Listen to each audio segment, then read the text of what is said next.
lifestyle to help the environment. Will you? We can and we must. We can and we must. We can and we must. We can and we must. We can and we must. We can and we must. We can and we must. We can and we must. We can and we must. We can and we must. And remember, there's no planet B.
I'm making a change in my lifestyle to help the environment.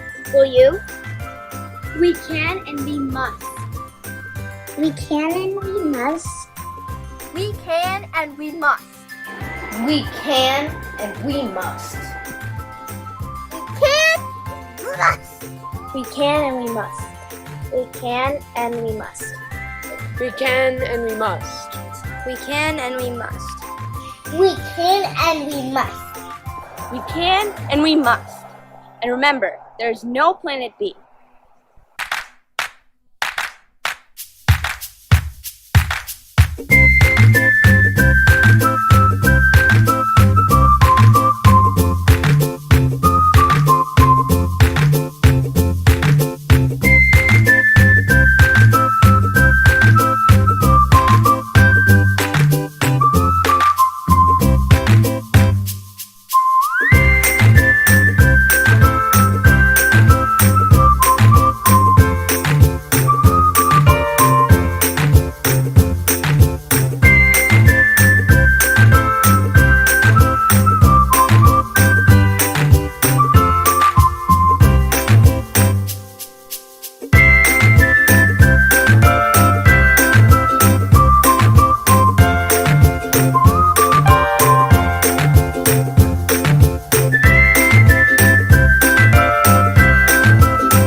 I'm making a change in my lifestyle to help the environment. Will you? We can and we must. We can and we must. We can and we must. We can and we must. We can and we must. We can and we must. We can and we must. We can and we must. We can and we must. We can and we must. And remember, there's no planet B.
Hari Om, and greetings from Washington, D.C.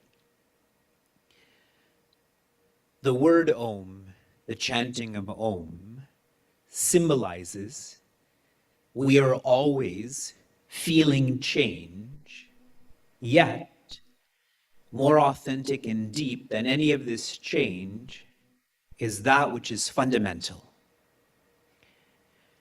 When we think about our past, our present, technologies keep changing. Leaders keep changing. Yet, the earth, our earth, is the fundamental. Because of the earth, we have leaders, we have technologies. I welcome all of you from around the world, from Bharat to Germany to America, to our Prthvi Utsava. The word Prithvi means that the earth is our child, one whom we love comprehensively. And another way to reflect on this is that we are a child of the earth, all of us as one family. And Utsava outwardly means a festival. We have music festivals, we have food festivals. Utsava inwardly means to be inspired. We are all gathering to be inspired, to be re-inspired, to be more inspired than that. Once again, I welcome all around the world for this amazing celebration with world-class Acharyas, activists, and artists.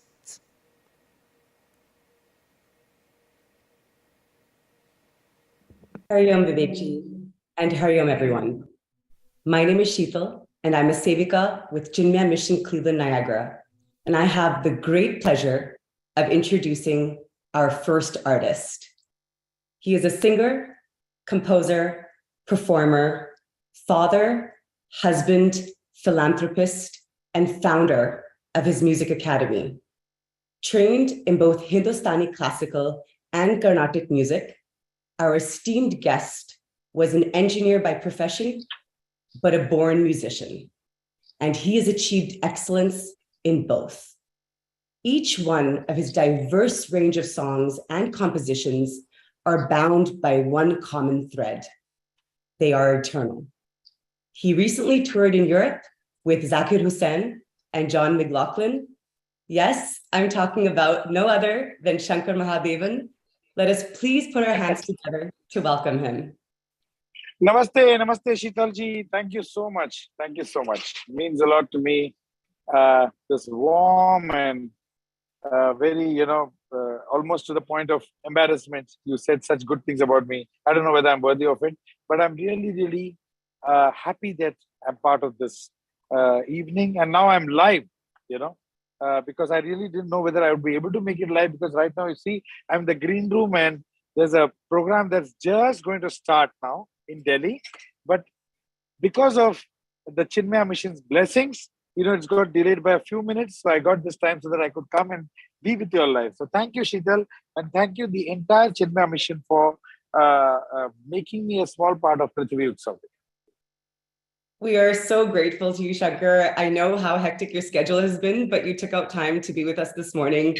We are so grateful. And for everyone, Shankar actually joined us earlier for a live recording. And so we will be sharing that with you all momentarily. Again, Shankar, so much gratitude to you for dropping in and being a part of our Utsava. Before going, I'd like to sing 2 lines of what I learned when I was a child from Chinmaya Mission. And this was my learning. And it's been a learning for a lifetime. So, Satoma Satyamaya Tamasoma Jyotirgamaya Mrityorma Amritam Gamaya Om Shanti Shanti Shanti. God bless all of you all. God bless all the listeners. And of course, I hope you're going to play our interview that we recorded, some time back. So please play that. I hope that all of you will enjoy. Thank you once again, Sheetal. Thank you, everybody, for making me part of this evening. God bless you. Thank you once again, Shankar. We have goosebumps. It's just incredible that you're able to share those lines with us. Chinmaya Mission is special to me. Yeah, it is. It is. Yeah.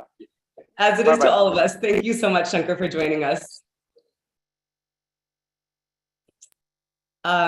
Everyone, please hang tight. This is our interview that we recorded with Shankar earlier. Enjoy. So overjoyed and inspired by your kindness, humility, and commitment to joining us. I know that it's been incredibly demanding for you over the past few weeks, so we're incredibly grateful. So I'm gonna dive in, Shankar, with the first question. So I read recently that you were actually an engineer by profession, but were a born musician. But what was the turning point for you when you knew that it was time to take the plunge and go full-time into music? And what message? It's a bit of introspection that happens. You are moving at a great pace, doing what you want to do and what your friends are doing and what is in demand at that particular moment and what is the most high profile kind of career that you can choose. And that's what was happening with me, being in a middle class South Indian family. Education is very important. And I was doing my engineering, moving at a great pace, getting good percentage, good marks. And, I would have gone to the US, taken up a career in computer engineering, developed some software here and there. But there was a stage when I had to ask myself whether, do I want to sit in front of the monitor for the rest of my life? Or do I want to do something that is deep inside my heart, which gives me extreme joy, which gives me joy, which gives other people joy. I can make money, a lot of peace, a lot of inner peace. And, this is something that I wanted to try out. And I didn't want to wait that I become 50 years old and then I realized that, oh, I should have done it. So I wanted to do it now, then. So I just jumped into it. So I was a successful engineer, but I just took the plunge with a lot of conviction. And here I am in front of you. That's amazing. A lot of our young viewers, they really struggle between choosing security over their passion. Like, what's that one message you can share with them of choosing their passion? See, you know what? Choosing your passion, the choice is very simple, but the action is very difficult. Firstly, it requires tremendous patience. You need patience, you need perseverance, you need to be after it without worrying about your result. You have to be consistent. You have to just do it again and again and again and again without thinking. But you should be dedicated in your job. You should be honest to yourself and you should be quality conscious. You should never compromise on quality. So these are the few things that if you keep in mind, I think one day or the other for everybody, when somebody above there, he puts that switch on. When he puts that switch on, you get your success. That's amazing. Thank you so much for sharing that.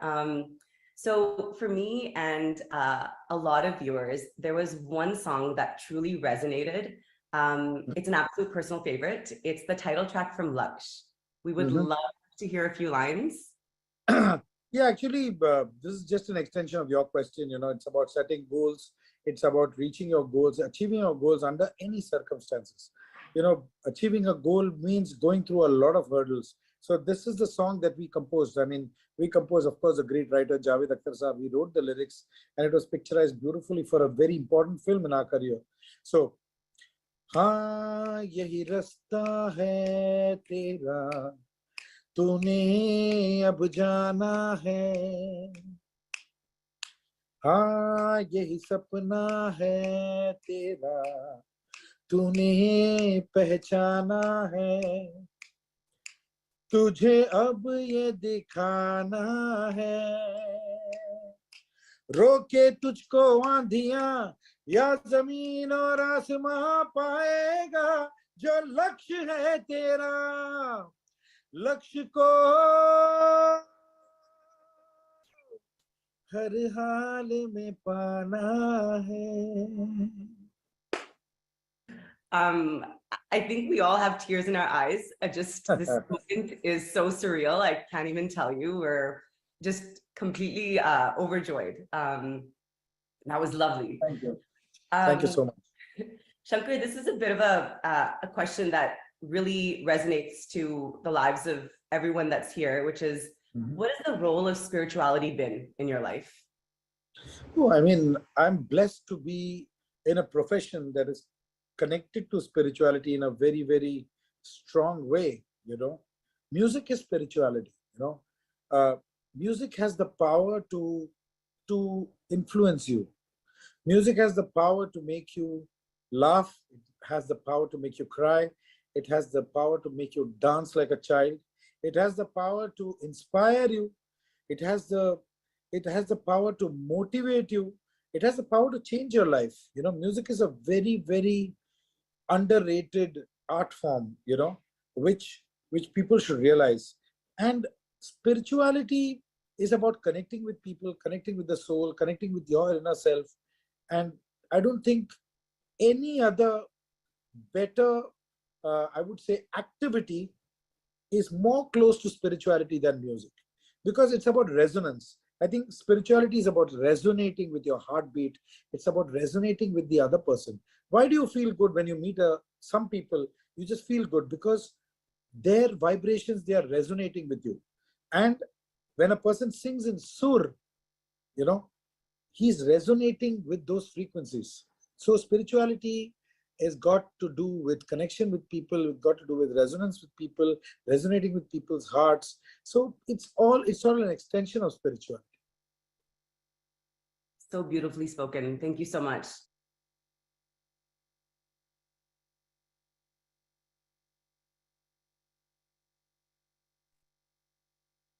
Isn't Shankar both incredibly talented and yet so humble and kind? You know, I've been corresponding with him over the last couple of days and just in awe of his dedication to his commitment to being a part of this Utsava. There's been really bad weather in Delhi, and despite all of this, he took out the time to be with us live and to also pre-record. So we are so grateful for his involvement and association with Chinmaya Mission. The interview was truly, truly surreal. In the second half of this Utsava, we are actually going to be sharing the portion in which he talks a little bit more about how his career in Carnatic music was actually inspired by his association with Chinmaya Mission. And so I actually have the great honor of introducing yet another legendary artist. He is a friend of mine and somebody who I've had the opportunity to interact with over the last few years.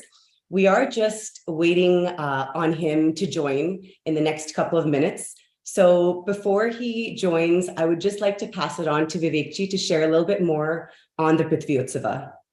Thank you.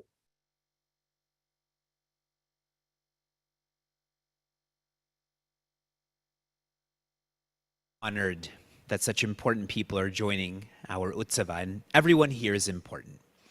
We are all children of the earth. Another important person who was to join us is Vinay Sahasrabuddheji. He is the president of the Indian Council for Cultural Relations. This is an important part of the work that India does to spread culture throughout all countries in a systematic way. I've worked with Vinayji on several forums to spread culture in the form of music and yoga. He's unable to join us. He was called in to do some more important work. This is important, that's important too. So another time when we have an Utsava, he will join us.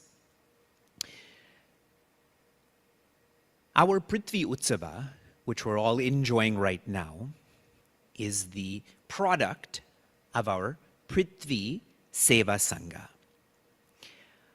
I am a president of Chinmaya Mission Niagara. I am a guide of Chinmaya Mission Cleveland, and I'm a director of Chinmaya Yuvakendra West. In January of 2022, what our community did, was organize what all of us are feeling.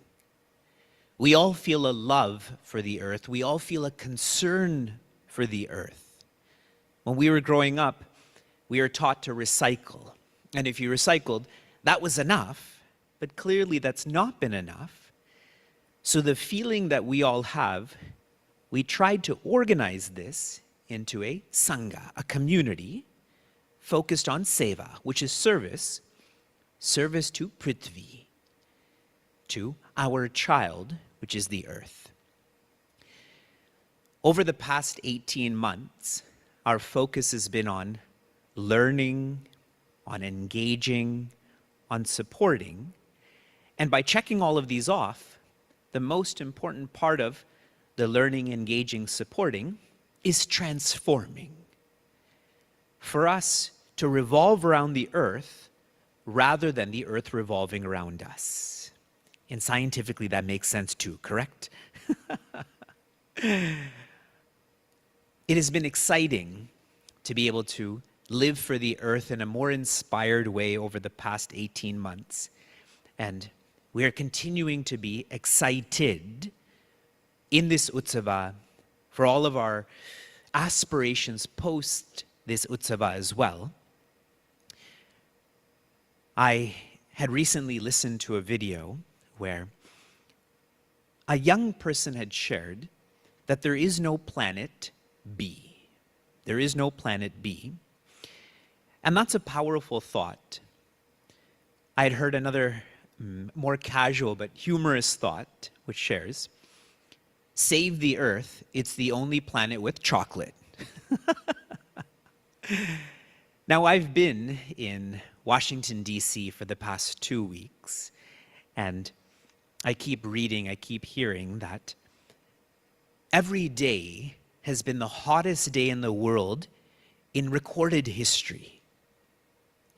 That is a tough circumstance to experience, and that's why we have our community that is serving our earth. That's why we have this festival for our earth, for all of us to collaborate, for us to create a synergy to recycle and go past. And with that, I will share more thoughts as we continue with our Utsava. I'm asking our team to continue because there's a world-class artist that is ready to share with all of us.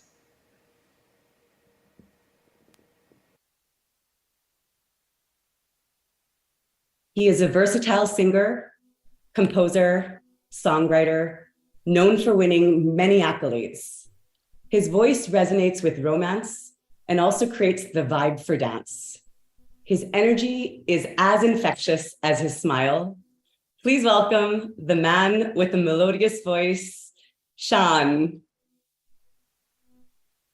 Hi, Sheetal. Hello, everyone. I'm so glad, so happy to be a part of the Prthvi Utsava. And I hope I can make some contribution in whatever I say. And hopefully, Sheetal, you're free to ask me anything. I'm, of course, very much in tune with what the topic for today is, sustainability, be it all the things that I've read about, being closer to nature, to understand how minimalism works, and pretty much practicing a lot of these new doctrines, so to say, of life, and trying to make a change and be the change. So, Sheetal, anything that you want me to talk about?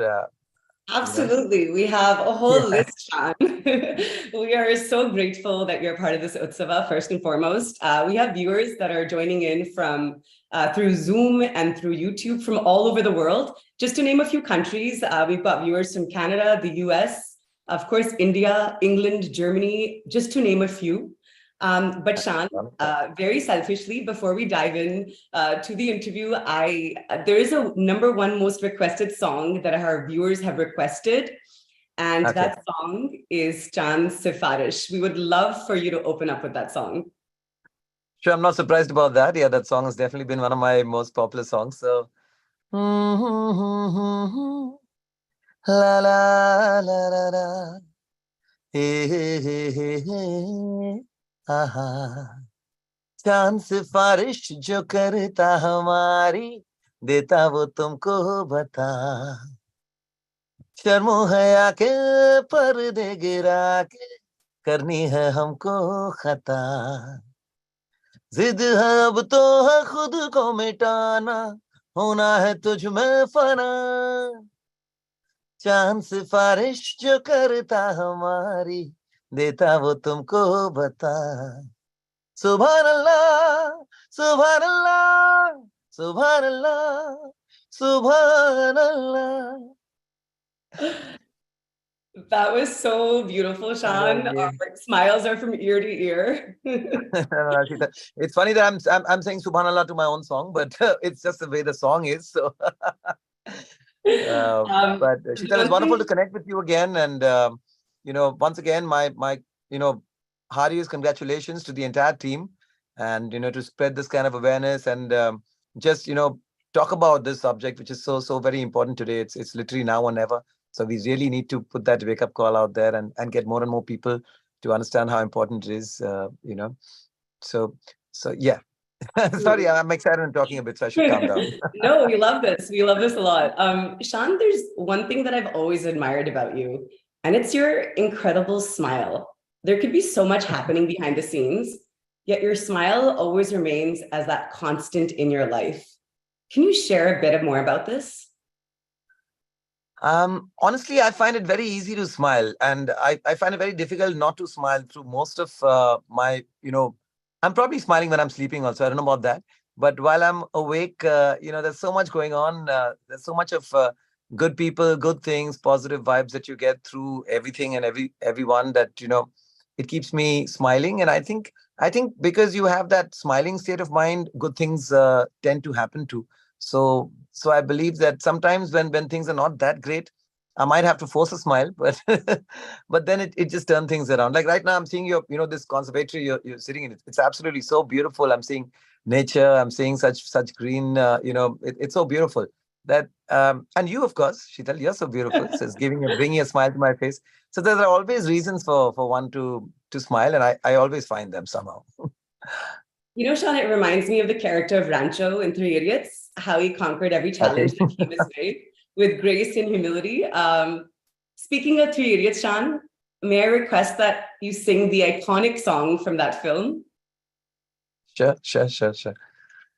So, बहती हवा सा था वो, उड़ती पतंग सा था वो, कहाँ गया उसे ढूंढो, ओहो हमको तो राहें थी चलाती, वो खुद अपनी राह बनाता, गिरता संभलता मस्ती में चलता था वो, हमको कल की फिक्र सताती, वो बस आज का जश्न मनाता, हर लम्हे को खुल के जीता था वो, बादल आवारा था वो,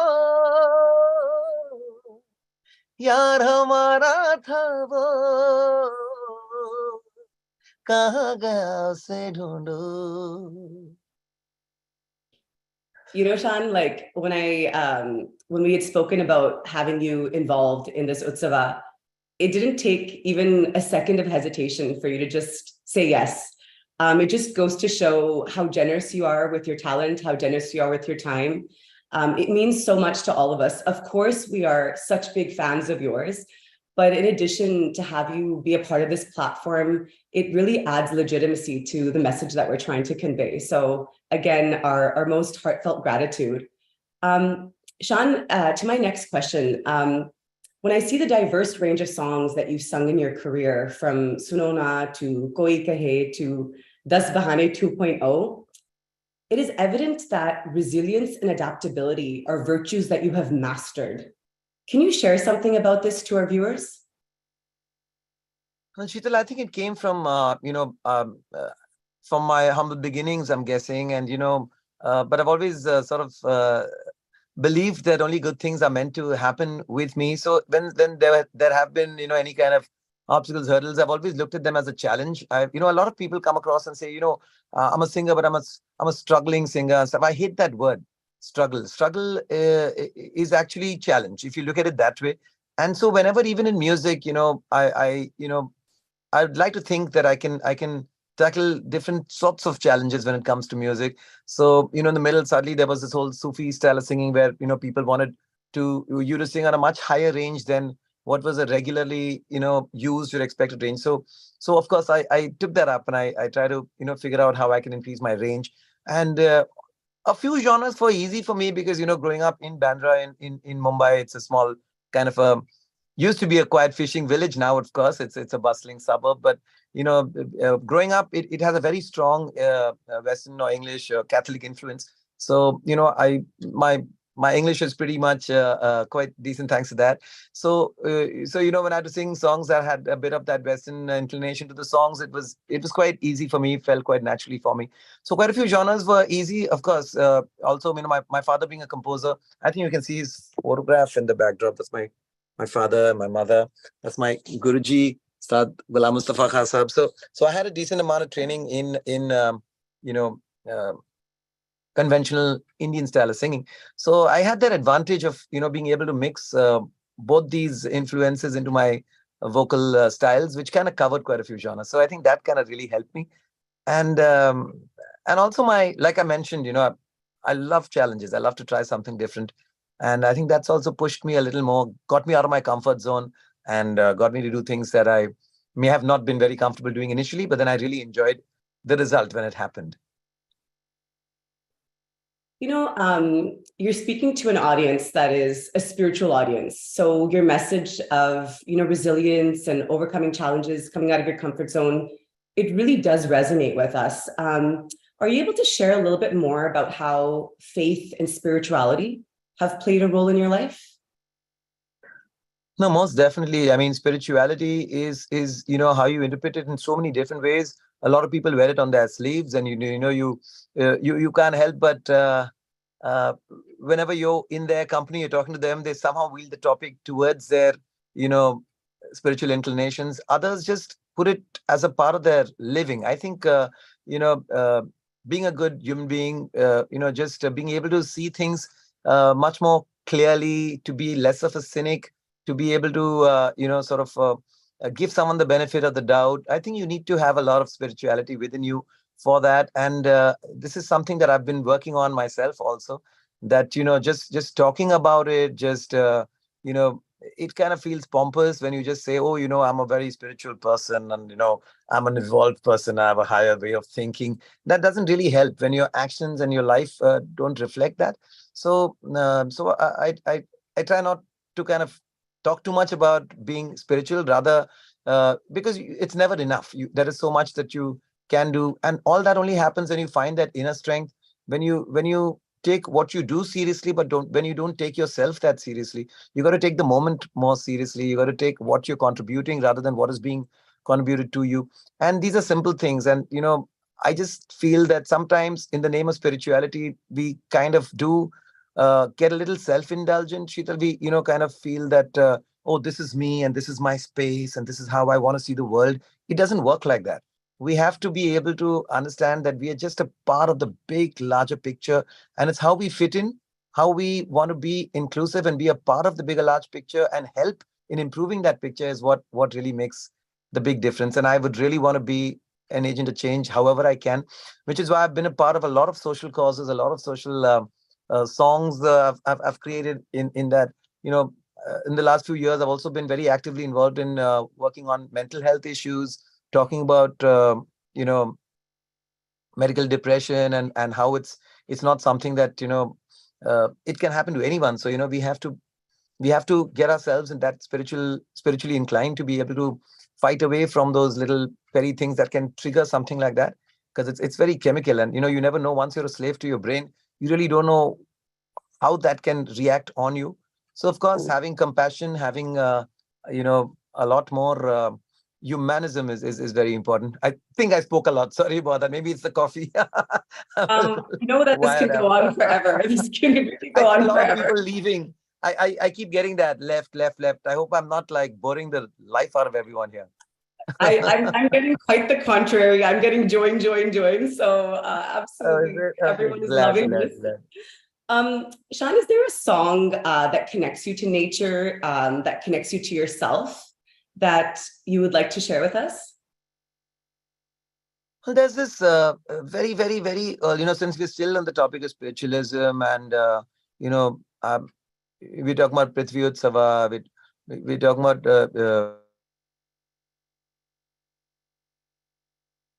everyone knows that. I'd like to sing two lines of that, and I really believe that that's the doctrine that one should all believe in. Vaishnav jan to tene kahiye je, पीड़ पराई जाने रे, पर दुखे उपकार करे तो ए मन अभिमान न आने रे, वैष्णव जन तो तेने कहिए जे. In fact, a couple of years ago, Sheetal, I in fact kind of broke it down, kind of decoded the true sense of the song and made a little bit of a like a modern kind of song to it also, because these things are so important.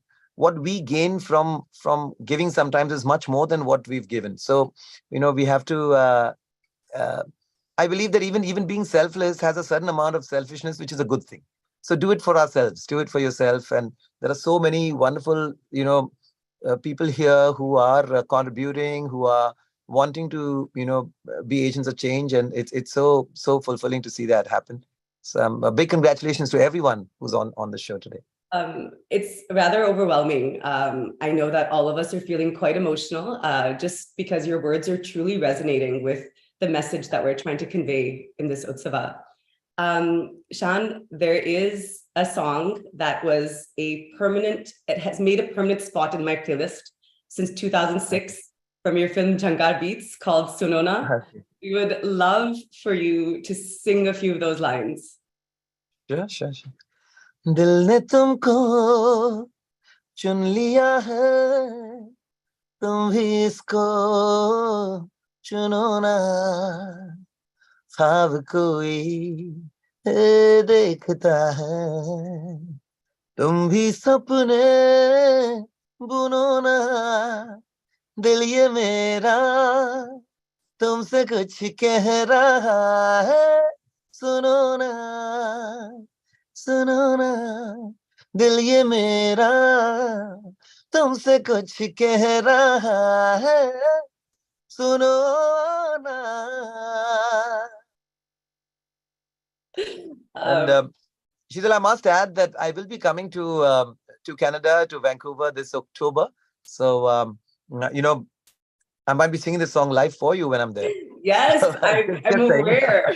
I'm aware. It's in my calendar, and so excited. You're going to be in Vancouver among many other Canadian cities. So very excited to see you again live. Shaan, we have a lot of young viewers that have joined us in this Utsava. Is there a message that you would like to share for the future generations based on one of your own personal life lessons? I'm sure, the youngsters today are so aware of, thanks to, everything. If you want information today, it's so easily available. And, there's so much of interesting information. Once you dig into it, there's no stopping you. And, today, whenever you're talking about, say you're talking about manifestation, you're talking about, how you can sort of, you can apply so much of your subconscious to get things done for you, and it kind of works. I mean, I've tried it myself too, and I see a lot of them applying that and wanting to see the change, wanting to not think inclusive, not just about me, my life. The one thing is that yes, there's a little bit of procrastination that can come into you because there's so much to do for the youngsters today. We had our day pretty much lined up when we were growing up. There was only that much you could do. So there was enough time to play, enough time to study, enough time to, be with family, friends. And now there are so many choices. And at the same time, there is that cell phone that is there for you. So I just feel that it's important. It's very easy to just slip away into, pushing things for the next day, pushing things for later, and or, expecting things to happen very quickly as in, a result to whatever you've done, instant gratification, as they call it. So I would just like to tell them that, you have to pace your life such that, that there is time for everything. Don't rush it so much that, you suddenly realize that, you're just running with blindfolds on. At the same time, don't catch yourself just sitting on the fence and just pushing things for later, because suddenly you'll realize that, oh my God, a lot of time has just gone by and I've wasted my time. I think we have to make sure that we don't dump in too much into our minds. That happens when you put in too much in your head. You're just tired without even knowing it, because there's so much going on in your subconscious mind. You need to kind of clear the clutter a little bit, for which if you can use practice, work out, if you have to walk, meditate, do some me time, spend some time where you're completely just doing nothing, so to say, besides spending time with yourself. That'll bring in a lot of clarity, bring in a lot of sort of awareness of what you really want to do and what you really want to get yourself to become. So I don't know if I could explain that properly, but Explained I know it it's so easier beautifully. said than done. But if they really need to, if you can apply that, we can do so much more today, and there's so much more to do today than we had in our time. So I really feel jealous. I wish I could be young again, and relive to today's opportunities and today's big wild world, and do something. Yeah. Shaan, I feel like you haven't aged a minute since back in like the 90s and 2000s. So I'll be asking you for your secret later on. But Shaan, as we wrap up this lovely conversation, there's a piece that you recently sang from the film Adipurush, which is called Jai Shri Ram. Okay. Is that something that you could sing a few lines to our audience? I Or don't something think in I'm going to that, be able to remember that. But or yes, I perhaps, have been, I lost my mother early last year. And I think that kind of triggered a sense of, because my mother was, she was not religious, I'd say, but, she had a spiritual inclination, and I think somewhere that, that search for her, or to want to believe that she's living on in me, got me into that kind of a space. And we set up a little temple, and, we do some kind of, especially my wife, Radhika, does a lot more. But I spend at least 5-10 minutes there, just doing my little meditation. And so I've been putting up a lot of spiritual, devotional songs lately. And be it Karpur Gaurang, be it Ram Chalisa. But if it's the last song, I know, we're talking about spiritualism, we're talking about, getting that inner strength from a higher being. But I want to leave us a song with a message about we've been doing a lot of work on one-time use plastic ban in India, and it's really turned out really well. And all thanks to one kind of catchy song that I put out along with all the top singers of our country. And so I'd like to use this space for that little messaging, because we're talking about green earth, and we're talking about, avoiding plastic landfills. So yeah. So could I? I know it's very different from your request. We are And of course, eagerly waiting for it. The gods are only with us if we are with us. The gods are only going to support us if we support our fellow human beings, and not just human beings, or every species on this earth. And that is I think the best prayer. So Agar sun lo, I got the lyrics here, so I better not mess it up. Agar sun lo jo samhle na hum, to bam ye phat jayega, कि बहती सी ये नदियां का ये दम भी घुट जाएगा, कि कर दो रहम ये धरती का भी दम भी घुट जाएगा, कि कुदरत की नस नस में जहर ये बस जाएगा. प्लास्टिक के हम सब मोहताज हैं, कैसा ये समाज है, कल ना हो हाथों में आज है, मौका ये अब ना गवाए रे, टिक टिक टिक टिक टिक टिक टिक टिक कसम ये खाए रे, टिक टिक टिक टिक टिक टिक टिक टिक प्लास्टिक टिक ना पाए रे, टिक टिक टिक टिक टिक टिक टिक टिक कसम ये खाए रे, टिक टिक टिक टिक टिक टिक टिक टिक प्लास्टिक टिक ना पाए रे. So yeah, big shout out to the ban of single-use plastic, so that we can kind of get back to the times when we could carry our own shopping bags, and drink from our little copper bottles, or make sure that we avoid using straws. Anything that is a one-time use plastic situation is really harmful, really bad, and we all know that. So I just thought I'll just reiterate that message again.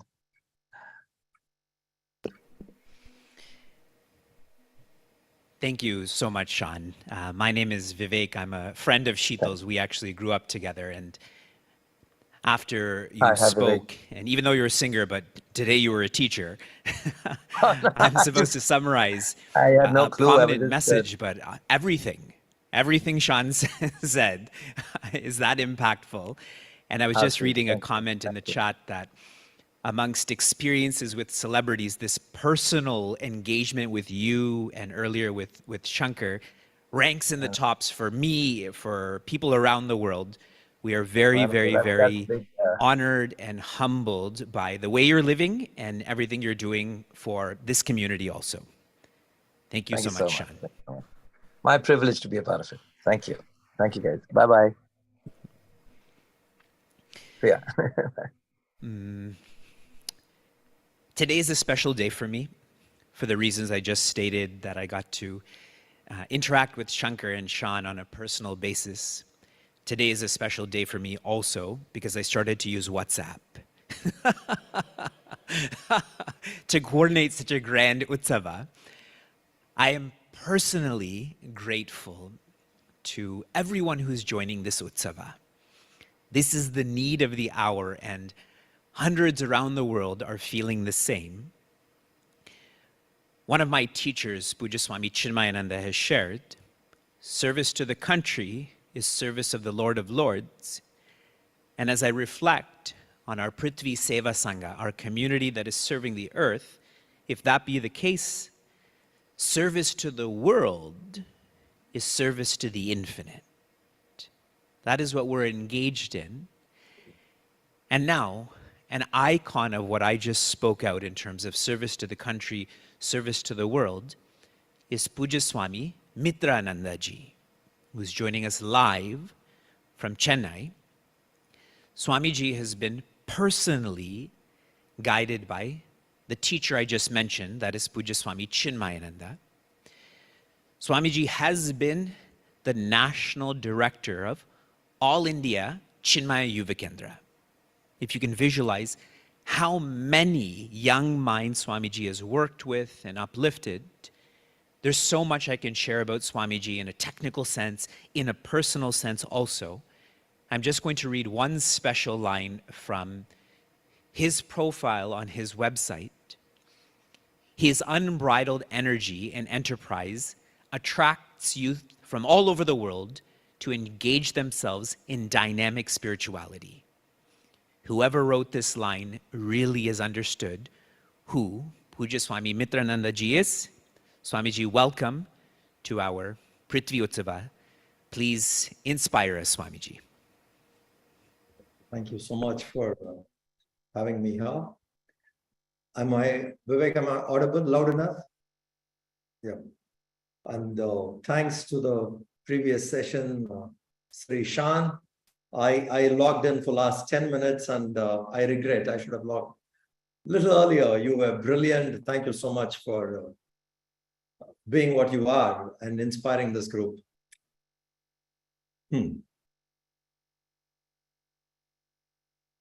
There's a story of our avatar, Varaha avatar, in Sanatana Dharma.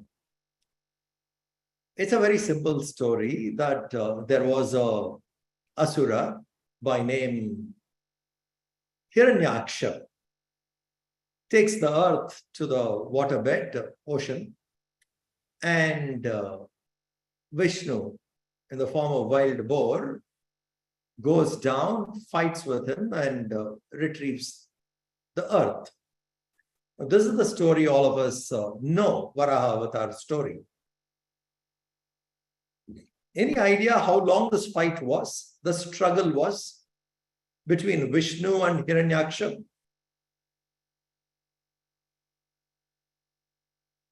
"1,000 years. Please think of it. The earth got into water. The water levels raised and the earth went in. Just like some of the islands, the Solomon Islands or Kiribati, they are all at the verge of going down. Water levels are going up, and all the coastal cities across the globe are in danger as the water levels are going up. So once the water level goes up to a point, Varaha Avatar tells the fight between Vishnu and Hiranyaksha was 1,000 years for the earth to re-emerge back. So the danger in which we are, we need to understand that because of our own selfishness, Hiranyaksha means the eyes which looks only at the materialism, gold. So when the mankind turns into search of only materialism and ignores every other value, then we are bound to be doomed. And the climate change and stuff like that, which we are seeing as the water levels are going on, I think we should at least now slow down the process. Otherwise, the earth will go down and we have to wait for Varaha to come and pick us up. Meaning, it will be a long struggle for mankind to see life once again on earth. It will take a long time for the oceanic waters to go down. So this climate change which has come, and the reason is Hiranyaksha, nothing else.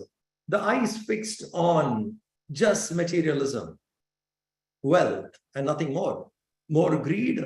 And as a result, this is what we have done to our beautiful planet. Sanatana Dharma tells us the creator and the created both are divine. It's not just the creator is somewhere is divine and the created is not divine. The creator and the created both are divine. When we understand this basic idea that the creator as well as the created both are divine, then our attitude towards earth, towards created, will become reverential. When we separate divinity from the manifested world and only think of the manifester somewhere far away, then the fight in between, between the humans and exploiting the planet will continue. We need to sincerely and quickly re-educate our people that the created is as divine as the creator.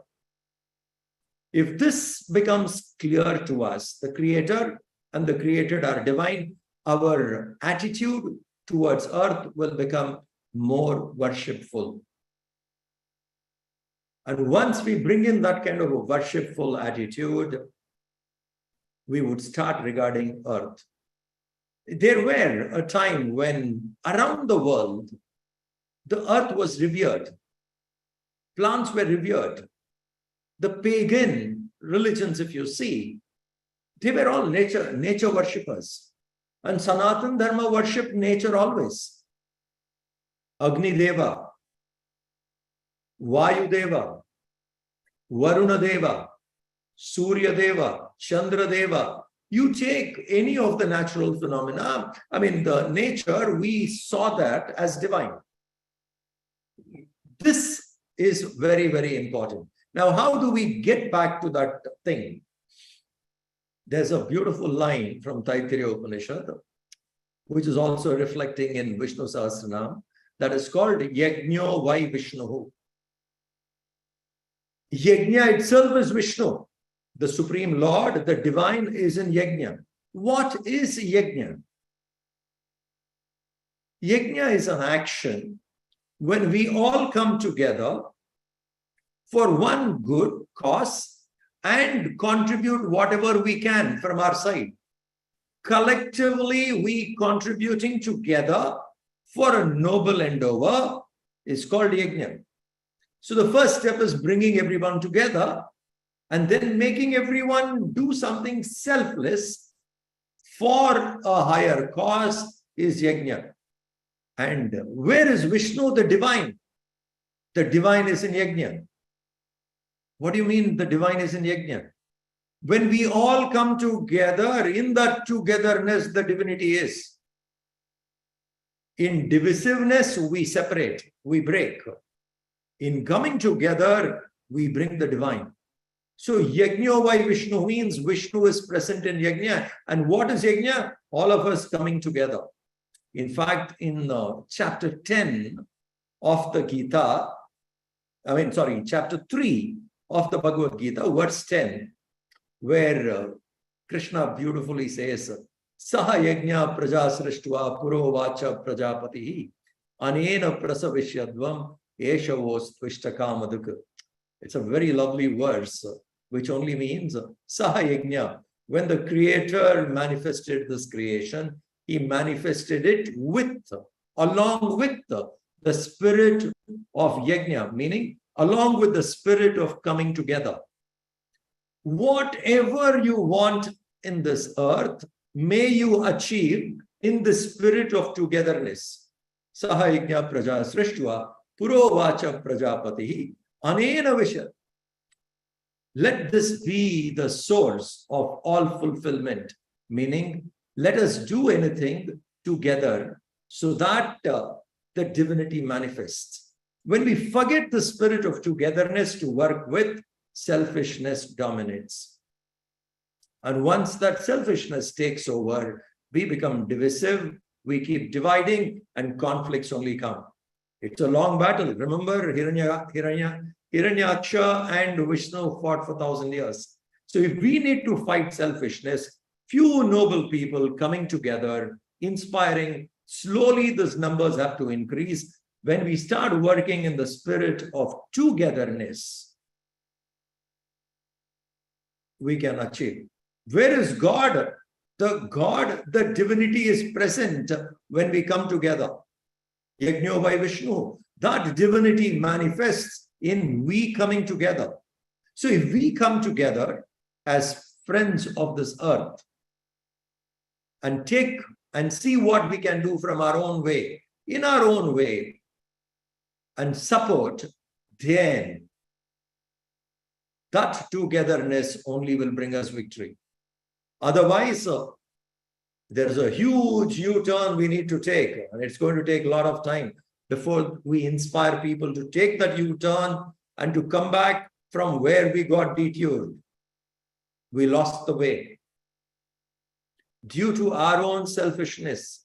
So programs like this, what is happening right now, honoring the earth, looking at earth as a friend. And we saw earth as a mother, a reverential object. Coming together that way, inspiring more people, particularly the younger generations, how important it is working together against, let us say, climate change and things like that, and bring back earth from Hiranyaksha. So it is for us to decide who is Hiranyaksha and when we can invoke Vishnu. There is a Hiranyaksha in all of us. Greed, jealousy, selfishness, all that dominates us. And there is Vishnu in all of us. Invoking that Vishnu, if we can do, in that long struggle, the glorious earth will once again emerge. Otherwise, some of the islands which are there in Pacific and all that are actually struggling because of not their mistakes, others making. Like Kiribati, for example, they have not damaged the earth. It is other people who have damaged the earth and they are suffering. Their island is going down. So we need to be conscious of our actions. And this can come from within, from our own self. And Sanatana Dharma speaks about it. And the last point, which I want to tell again from chapter 3, where Krishna clearly says, you take care of devas, devas in turn will take care of you. Take care of devas. You take care of Agni, you take care of Vayu, fire, water, earth, nature. You take care of nature. Deva here is nature. You take care of Deva, you take care of nature, and nature in turn will take care of you. Parasparam bhavayantaha. May you, nurturing one another, nourishing one another, may you attain the highest good. Paramavapsyata. Shreya. May you attain the highest good, nurturing each other. The Bhagavad Gita is very clear about it. You take care of nature, nature in turn will take care of you. This way, may you both prosper. And whatever I said, whether it is Hiranyakashpu or Sahayajna, chapter 3, or Parasparam Bhavayantaha, these are all very ancient Sanatan Dharma thoughts. The book speaks about it. The Gita says about it. It's for us to realize, own it, take our own responsibility, and see how well we can once again come back to this way of life, where it is our bounden responsibility to look after earth. Many a times, I'm quite surprised. Many a times I have come across people like saying, is climate change a topic of the Gita? A question like this comes up. Is that a topic in the Gita? I said, very much. Parasparam bhavayantaha. You take care of nature, nature in turn will take care of you. You destroy nature, you in turn get destroyed. And if we take care of nature, Krishna says, the nature will come and serve you. The Deva will come and serve you like a slave. Will come after you and give you whatever you want. Like a person, servant serving the master, the nature would serve us. And these thoughts were there few thousand years ago. So if we can understand that and come back, then with that reverential attitude of taking care of nature and looking at the created as divine, we will start once again looking at the world as Vasudhaiva Kutumbakam. That the creator, both are divine and we are one family. The earth, all living beings are one family. Because from him, whatever comes has to be him. From divinity, whatever is manifested is divine. When we see that clearly, the cause and the effect are one and the same. If that is seen, this reverential attitude, if we can once again bring back right from our children, in our classes in Balvihar, Yuva Kendra, and all other classes which we do, right from the childhood, if we can bring this idea once again, then that feeling of Vasudhaiva Kutumbakam will come. It's only the mean-hearted, Lagu Chetasam, it is said, those who think small are divisive. This is mine and that is yours. Udhara Charitra, those who have large-hearted, they say this entire universe is one family. That's the verse from the Upanishad. Understanding that, we can truly be a nice friend to earth. Thank you very much. Lovely insights, Swamiji, and how Swamiji explained the word Purana, that it is ancient yet applicable, that the fight between Hiranyaksha and Bhagwan Varaha is ongoing. Swamiji, one question for you. You mentioned the word take care many times. Take care of the earth, take care of nature. A lot of young people whom Swamiji interacts with are struggling in taking care of themselves. And so they don't feel like creation is divine.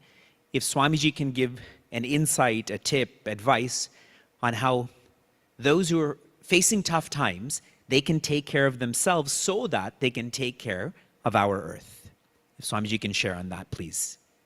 For the young people who are struggling to manage their life, I would only quote what Gurudev said.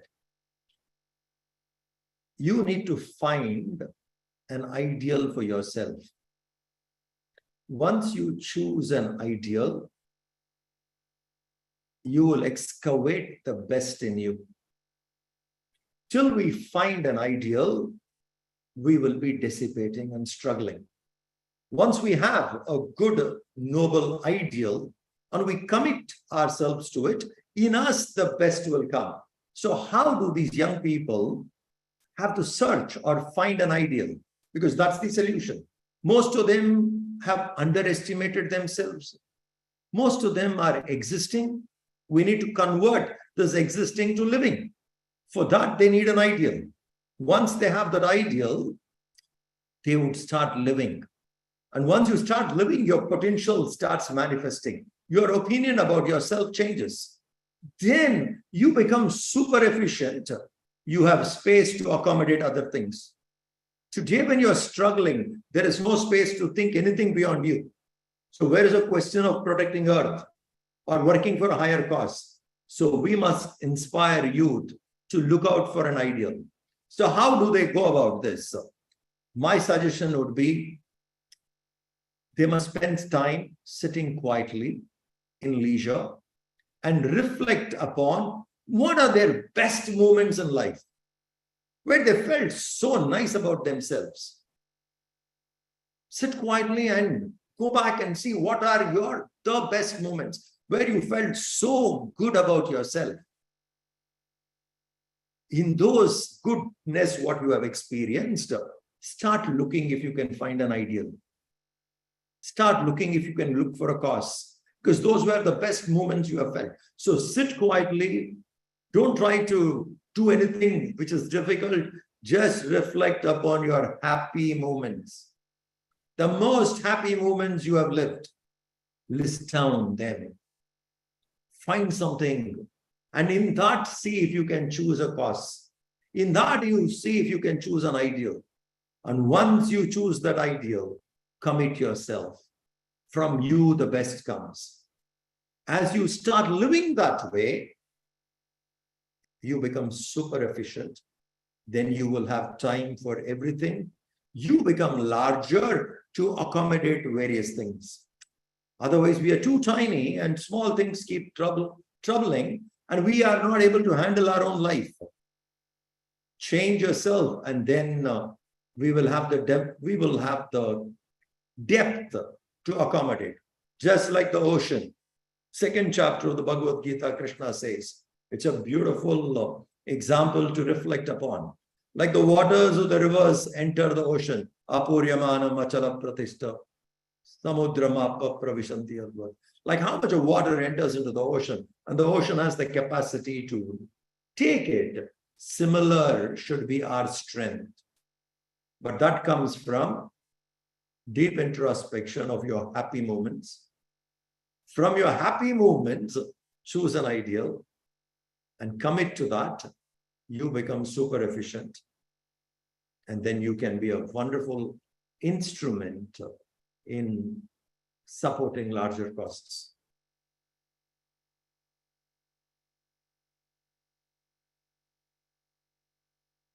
Once you choose an ideal, you will excavate the best in you. Humble pranams and gratitude to Swamiji for inspiring us so deeply with Swamiji's wisdom. And now, I am delighted to introduce our next artist. She is a 23-year-old artist hailing from Canada who is trained in both Bharatanatyam and Carnatic music. She seamlessly blends the tradition with a fresh, innovative approach. Over the past few years, she has garnered a dedicated following of nearly 500,000 followers across her social media platforms. Her journey has been deeply intertwined with Chinmaya Mission since the age of 12.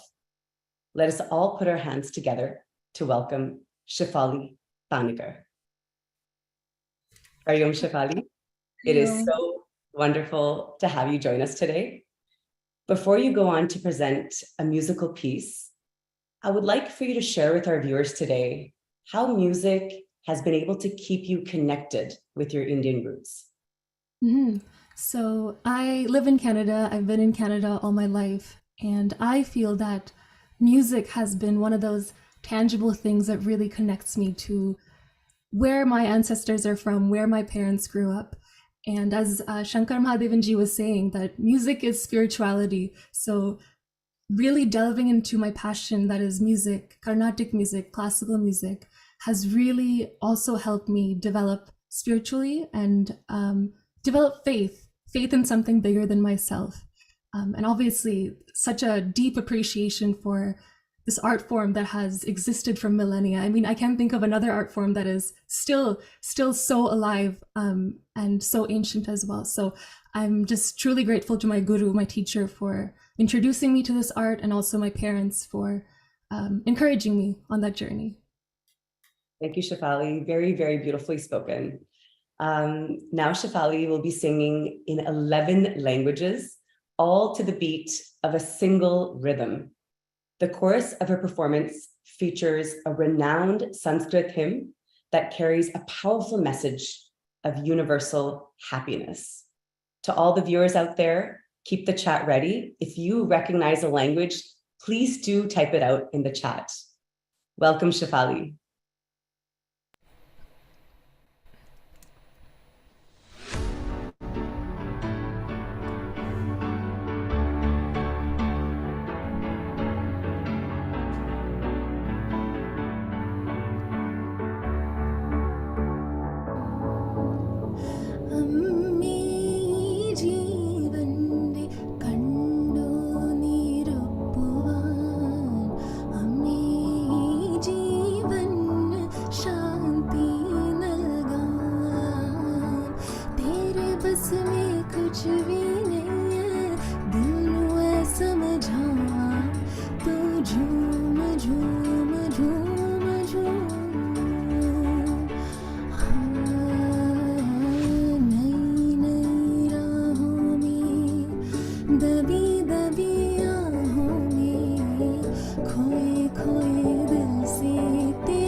Surreal, Shefali.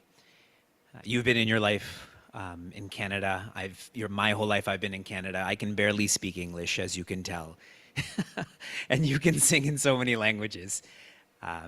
Having known you, having taught you, it makes me feel very proud about how you're proliferating our culture. We continue with our Utsava. How are all of you?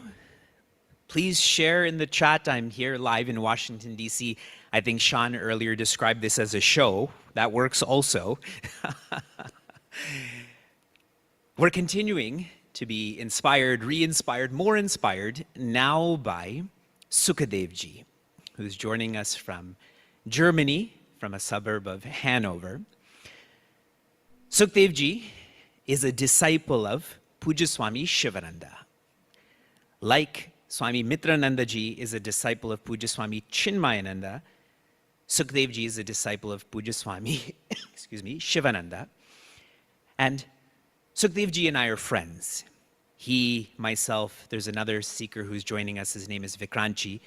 We're all board members of United Consciousness, which is an organization that's focusing on one earth, one family, one future.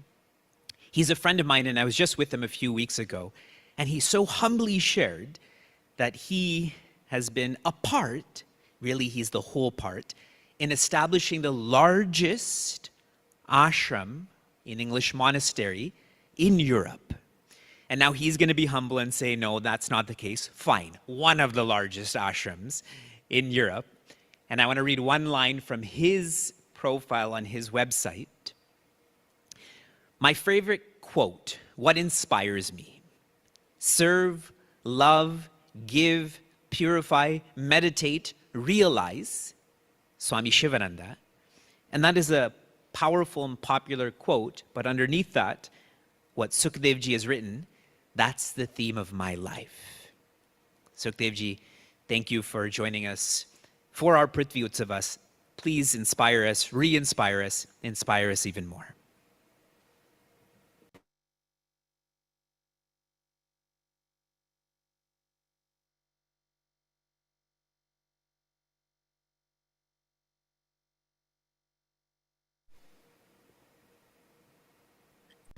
Om Prthvi Devaye Vitmahe Sahasramurtaye Cha Dhimahi Tanno Prthvi Prachodayat. We meditate on the goddess Earth. May she, who has thousands of forms, give us clarity. O Prithvi, please bring us enlightenment and inspiration. Hari Om, I'm very happy to be part of this wonderful Prthvi Utsava. We need to celebrate our Mother Earth. We need to celebrate Mother Earth to have the strength to take care of Mother Earth. And I'm very grateful to Acharyas Shri Vivek and the organizers and devotees of Chinmaya Mission for enabling this event. And I've seen in the video in the beginning so many wonderful efforts for our Divine Mother Earth are combined. Quite impressive. I think spiritual organizations have a manifold responsibility. One, of course, is teach aspirants, inspire aspirants for realizing their true nature and to create a better vibration which will influence so many people on this planet Earth, even those who are not aspirants themselves, who have to elevate the vibrations. And to improve life on this planet, this means also being active in the ethical lifestyle. Yoga means connection, yoga means union, yoga also means practice. Let's practice connection with Mother Earth. By connecting with Mother Earth, we will get the strength. By a daily practice, we can connect with Mother Earth. And connecting with Mother Earth, we can achieve several things. On one hand side, if we connect with Mother Earth, we feel strength, we get nourished by prana, by energy, we also get stability, we get solace. And the second is, we also feel the need and get the strength to take care of Mother Earth. Puja Swamiji was telling in very strong words how important it is that we take care of Mother Earth. And we get the strength by connecting with Mother Earth. And Swami Shivananda said, 1 ounce of practice is better than tons of theory. And so there are a few small practices you can do to get the strength for all the engagement for Mother Earth. For example, every morning and evening, we can prostrate and touch Mother Earth. Normally, we prostrate before our Master and before the Divine. But when we touch Mother Earth when prostrating, we can consciously also really feel connected with Mother Earth. For example, if now I turn myself to the altar here, of course, I prostrate in front of my Master, Swami Shivananda, but I also touch the altar consciously. And if you want, you can now just put your hands maybe on the table in front of you or even on the earth itself. And you can just feel one moment connected with Mother Earth. And it's also gratefulness to Mother Earth. And it's also getting strength. You could also say a prayer or some mantra like Om Shri Bhumi Devye Namaha. Om Shri Bhumi Devye Namaha. Om Shri Bhumi Devye Namaha.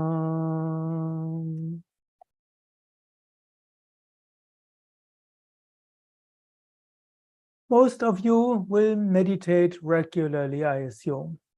Of course, before you meditate, you prostrate, and in that way you connect to Earth. You can also, when starting meditation, you can also do Shri Bhumi, you can also do Bhumi Sparsha Mudra. This means you sit already, and then you put one hand, for example, the right or left hand, you put the fingers on the earth, you touch.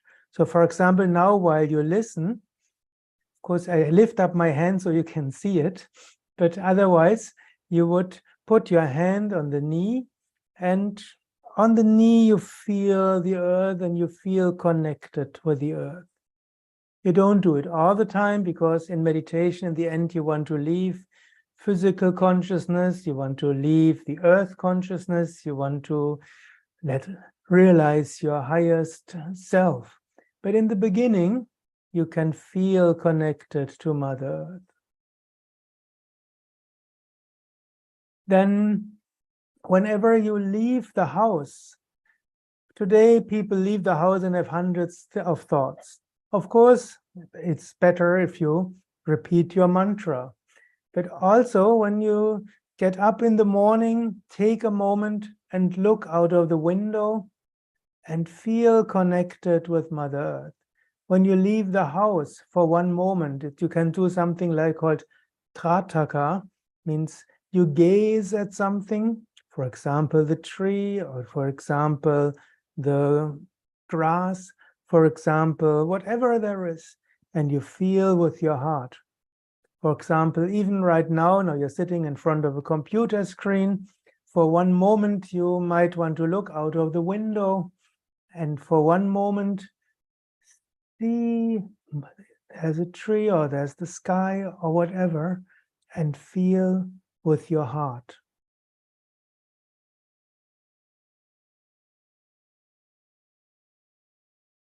Another simple practice is a meditation on a tree, and you might just want to do it now. However you sit for 1 or 2 minutes, sit nice and straight. Breathe a few times deeply.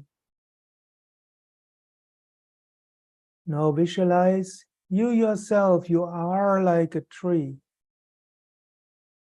You have roots, and the roots go from your legs towards Mother Earth.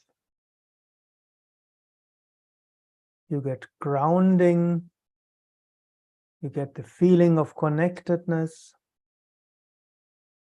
and also from Mother Earth, energy flows up into your spine, and your spine is like the trunk of a tree.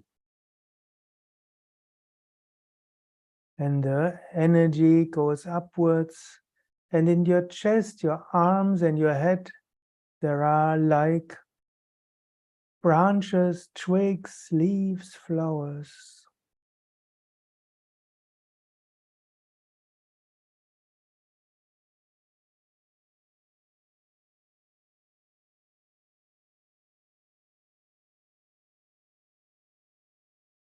And now, when you inhale energy from the earth through the roots towards your spine.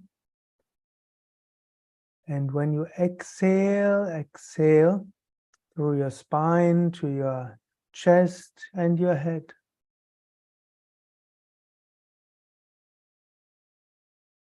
And smile at the same time. Inhaling energy from Mother Earth, from the roots to the legs, to the abdomen, chest, heart. And when you exhale, energy goes through the twigs and leaves, flowers into all directions. Inhale from the earth and exhale with a smile everywhere. Do that for a few more seconds. Feel connected, your heart being touched, and energy radiating.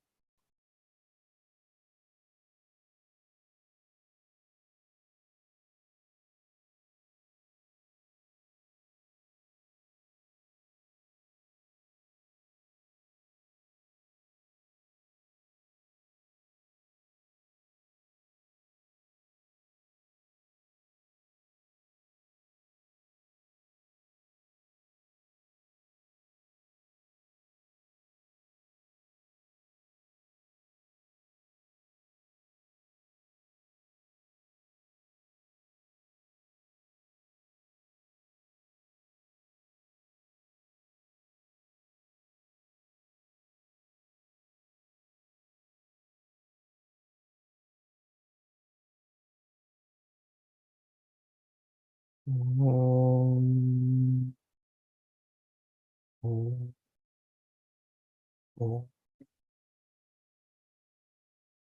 Now we can first do Bhumi Sparsha Mudra. Bring your fingers down towards the earth. We can do Namaskar. Put our hands down and our head towards the earth. Take one moment to feel connected.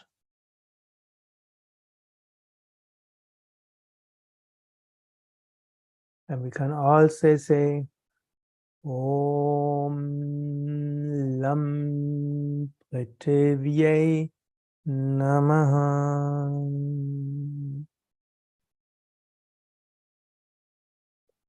By connecting to the earth, we get the strength to taking care of the earth. Earth takes care of us. We take care of the earth. Together, we will be able to continue to live, having united consciousness and realize that we're Chinmaya, made of consciousness. Thank you very much. And thank you for organizing such a wonderful event. I'm deeply touched. Thank you. Thank you so much, Sukadev ji. In our culture of self-development, a prominent thought is, more important than what is being said is who is saying it. And you are a great example of how, when you say this, everyone is moved by this. We look forward to continuing to work together through Yoga Vidya to do more for our earth. I was sharing how our Prthvi Seva Sangha started in January of 2022. When I interact with different groups of people, particularly those in college and those who are early in their professions, then I share with them, it should be mandatory for everyone in high school, college, working, to take a course, not just a class, but a course in environmental science. I shared that all of you who are younger in college or choosing your professions, that you should take up the most fundamental profession. And right now, the most fundamental profession is to see our earth, to serve our earth, to save our earth. And so part of our Prithvi Seva Sangha, every month we have workshops. These workshops are so we can learn and engage and support and transform, oriented towards our earth. And quite often, when environmental presentations are made by educators, they're professionals in a sense that you may not know them, I may not know them. But in our Prithvi Seva Sangha, there are members of our community who have chosen this fundamental profession of seeing the earth, of serving the earth, of saving the earth. All of our speakers are really educators, educating me that before recycling, there's a R0, which is refusing, then recycling, and so on. I offer my personal gratitude to all of our educators. You can see their beautiful faces in this screen share right now, and you can listen to their beautiful voices on Chinmaya Niagara's YouTube channel. Along the lines of those who are dedicated to Prithvi, to being a child of our Universal Mother, another initiative that our Prithvi Seva Sangha has taken up is to support those who are dedicated to our earth. In life, we can all give three things: resources, time, and effort. What our community has aspired to do and has done, we have given and we will continue to give our resources to those who give their time to our earth. Over the past 18 months, we have supported 8 charities working in 4 continents to see, to serve, to save our air, our water, our earth.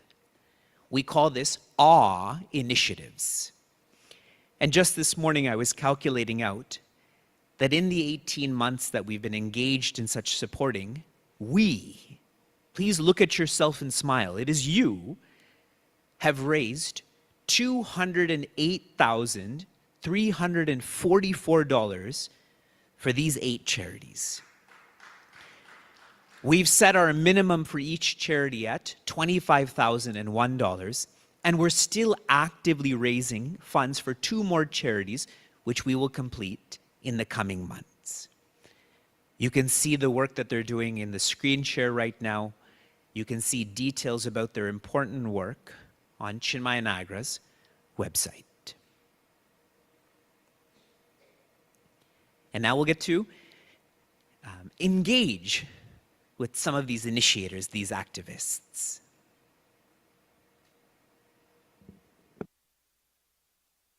Thank you so much, Vivek ji, and to all of our speakers and artists here with us today. It's been so moving. Hello, everyone. My name is Hamali Bashyam, and I'm part of the Chinmaya Mission Cleveland-Niagara team, as well as a corporate sustainability professional. And I'm very excited to be bringing together our panel of activists from organizations that Chinmaya Mission is supporting or has supported. We have an engaging discussion with us today, so let's get right to it. Let me introduce our panelists. First, we have Chloe Ketterling. She is a special events manager at One Tree Planted. Chloe is responsible for managing special events from internal celebrations to external facing events, and she loves creating engaging and educational experiences for her team and One Tree Planted's partners. We also have with us today Isabel Shea. She's the Director of Donor Activation at the Clean Air Task Force. Isabel joined the Clean Air Task Force in 2021, and she leads donor activation and began her career in fundraising at the Humane Society International. And last but not least, we are here, we also have with us today Senthil Gopalan. He is the founder of Payir. Santo believes that nature is all-encompassing, and we should all live our truth, and he believes in grassroots mobilization and enablement of communities to own their changes. So Chloe, Isabel, Santo, thank you so much for joining us today. I will get right to it and ask all of the questions. So first, tell us briefly about your organizations and the work that your organization has done to really move the needle in the climate sustainability space. So we'll start with Chloe, Isabel, and then Senthil at the end. Sure, thank you. Hi, everybody. One Tree Planted is an environmental nonprofit. I would say that we're all about keeping it simple. So to answer about moving the needle, I would have to say that we move it just by making tree planting and taking action as accessible as possible to anyone that wants to get involved. $1 plants one tree. That's our base model. So we strive to remove any barrier to giving back to the environment. And we believe that even just one tree, it can make all of the difference. One tree can provide shade, food, oxygen, habitat, and protect biodiversity. A single tree can be home to hundreds of species of insect, fungi, moss, mammals, and other plants. Taking action can definitely be overwhelming, but we want to keep it simple. So it's all about what you can do on an individual level, because that adds up to what we're all doing together. So together we can restore forests and protect habitat and create positive social change. But it all starts with the individual. So we want it to be as simple as possible for the individual. I will also mention that we did just celebrate planting 100 million trees, which that's something pretty big that all started with a really simple idea. So it just goes to show that I think starting simple can create really positive change. Thank you. Hello, and thank you so much for having me here. I'm very honored. At Clean Air Task Force, we've been around for a little bit over 25 years, and our focus is on advocating for public policies that invest in climate protecting technologies and curb fossil fuel emissions, and then enacting pollution regulations on a global level. And in the last year or so, there have been breakthrough legislations passed, particularly in the United States and the EU, that has meant a commitment of around $2 trillion that are supposed to be invested in technologies that can reduce our carbon emissions and hopefully enact stricter pollution regulations. And so our focus is holding governments accountable and trying to make sure that that money is spent in innovative technologies. And our ethos is that we need more options and not fewer. So the more organizations and people out there working to address climate change, the better. And so, especially as we see the impacts, there could be somebody on this call or somebody who's in school right now who could be the one to come up with the technology that could mean that we're able to provide energy access to people across the world, but minimize our impact on the environment. Great. Senthil. Thank you so much for having us over here. Payir, as Hemali was telling, is a grassroots organization in a remote village working in some of the remote parts in Tamil Nadu. Our core principle has always been being in oneness with nature. So all of our actions or initiatives that we take up resonates with this very specifically. So we are into community healthcare, working with children, restoring, reviving the water bodies and those things. So I'll take a specific example, say if it is community healthcare. What we look at is an integrated medicine, because it's very critical when we talk about even healthcare. What are the systems that we are practicing to take care of our health actually relates to what we are using, the chemicals that we are using. So that's a knowledge that needs to be transferred to the population over here, to our people over here. And that has a direct impact to the environment and climate. So if we are using much more of herbal medicines, much more of the local knowledge over here, we'll certainly not be using many of the chemical-oriented medicines that is available right now.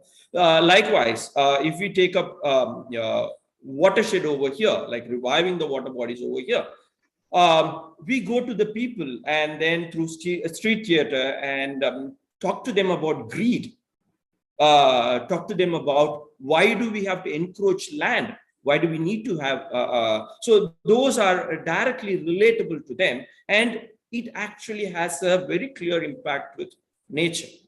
Because once we start talking about greed and then encroaching spaces that is for the nature, that's what normally humankind has been doing, and more these days, we are impacting our own nature. So in all our works, what we do is that we are compassionate to our environment over here, compassionate to the people. We look at providing a dignified environment even to our own people to live. And that's, I think, the different ways at Payir we look at making those small changes within the community to live with nature. Thank you so much, Senthil. And it's really interesting to see the various perspectives by which you all are approaching the space, right? Whether it's our communities, it's trees and nature, or it's tackling, climate through looking at the lens of carbon emissions and our air. So really fascinating to see the various perspectives that you're tackling the issue today.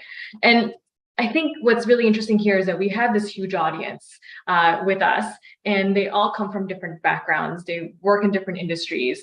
Each of us has this tremendous ability to make an impact, to protect nature, to address the climate crisis. And they would want to hear from you. What should each of us be doing to address this issue? And how can we really leverage that power of the community that we have collectively to make an impact? Would you like me to start again? Great. Yeah, that would be great. Perfect. I mean, I would say coming from a tree planting organization, I'm going to say planting trees. It's a single thing that we can do, and it definitely makes an impact and it makes a difference.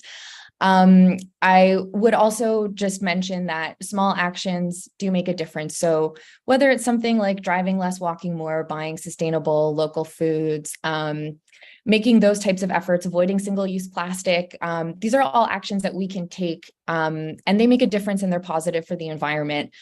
Thinking about what may seem like something small in your day-to-day is actually, it's really an action to fight climate change and to help preserve nature, and they're very important things.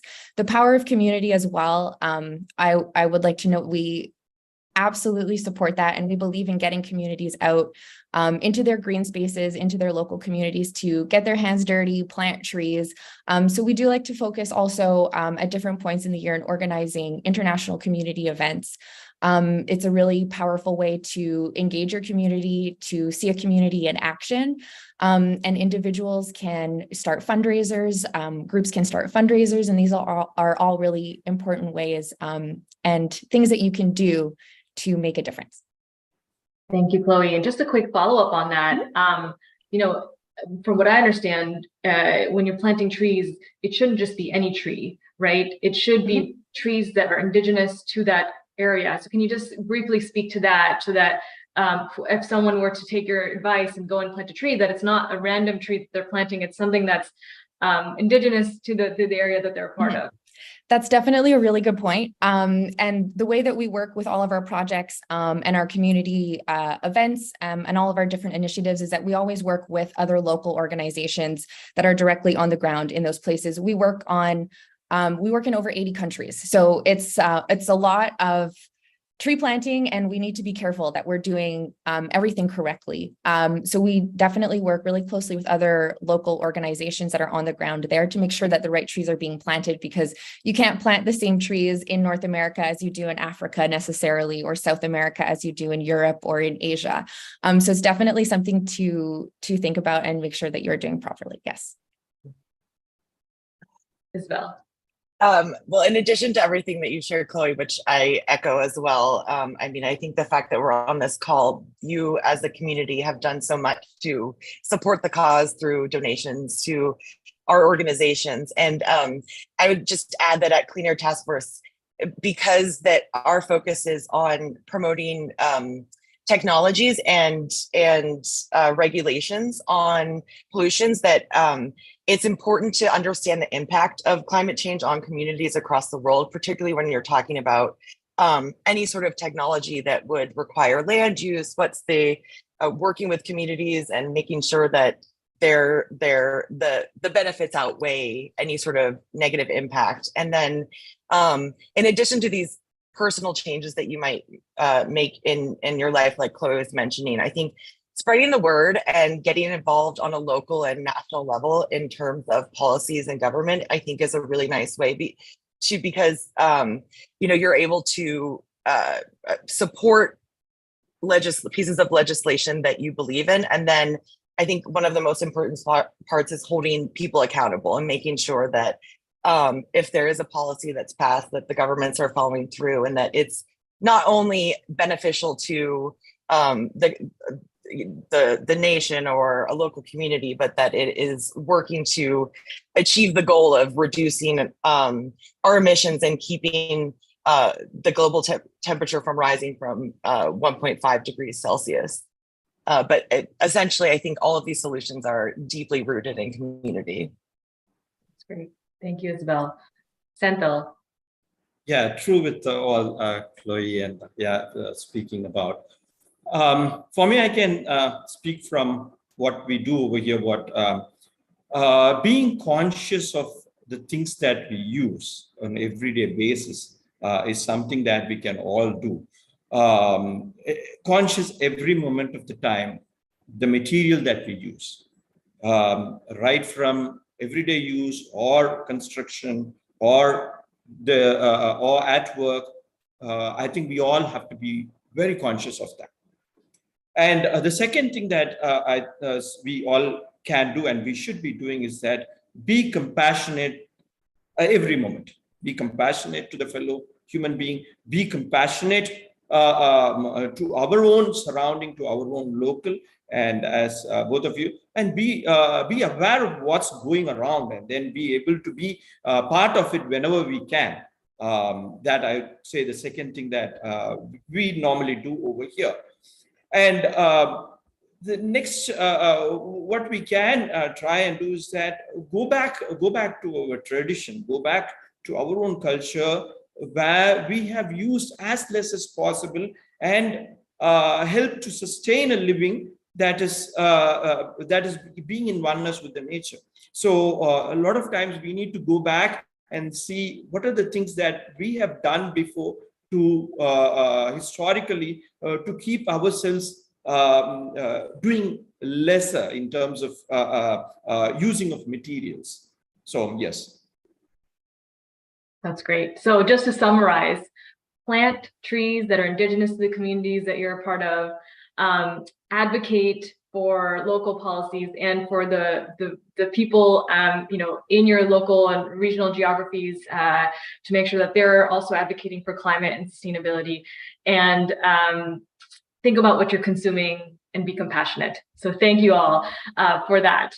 Last question, and I'll ask, I know we're running out of time, so just if you could answer fairly quickly. And one of the things that all of us are conscious of is that we don't often hear about the progress that's being made in this space. You know, we hear about the challenges. So if you are a climate reporter, what positive news can you share? What hope can you give us?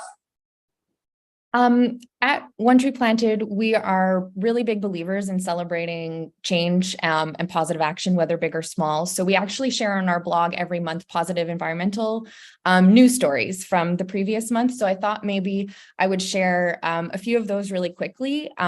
One of them being that recently the citizens of Switzerland voted in favor of a new climate law to cut net emissions to 0 by 2050. And recently, glaciers in Switzerland have been melting at a really record pace. So it's a really important first step in the country achieving climate neutrality.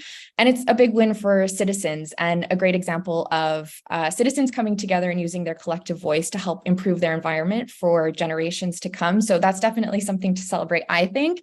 And then the second story that came out of recent months that I thought was really, really nice was of a local environmental activist in Nigeria, and his name is Jonathan. And he started in 2004, just going around his local community and collecting rubbish and trying to educate people in how to care for their environment along the way.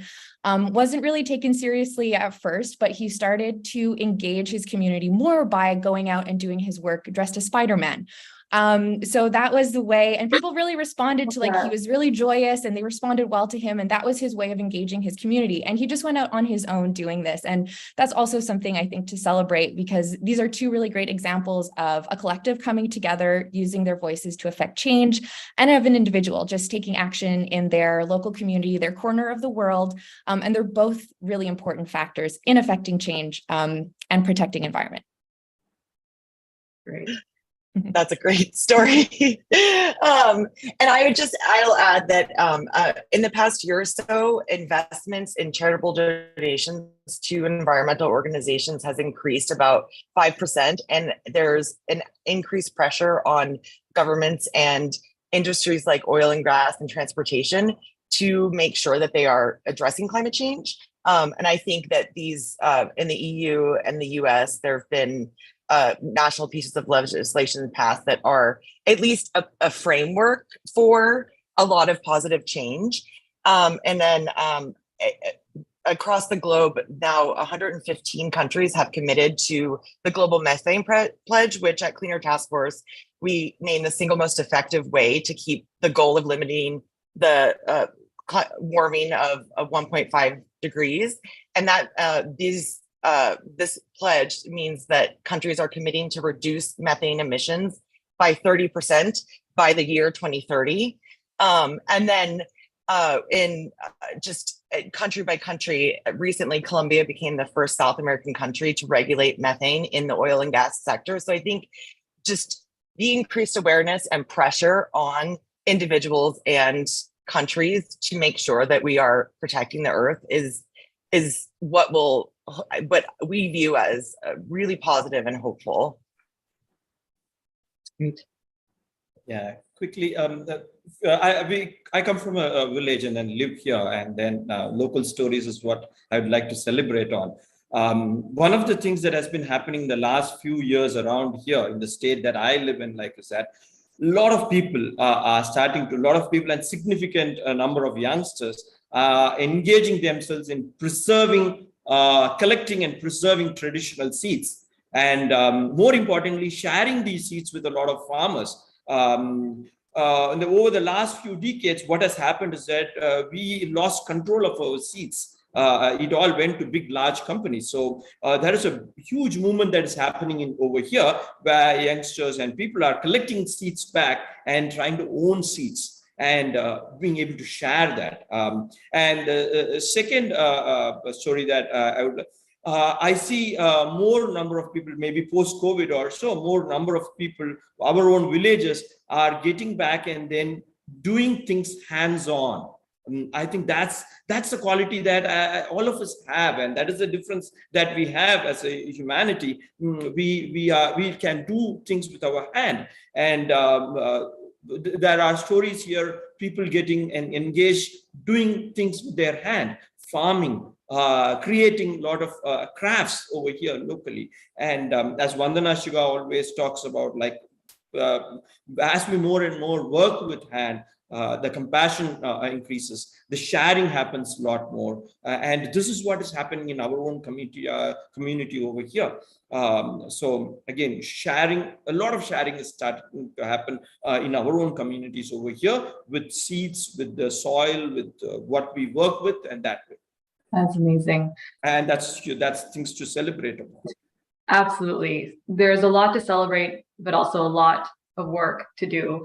So thank you guys. Thank you all to our panelists, Isabel, Chloe, Senthil, for your time, for your inspiring work to help address one of the most pressing issues of our time. So we're so grateful for you sharing your knowledge. It's inspiring, and it's hopefully it empowers all of us to take action at home and in our communities.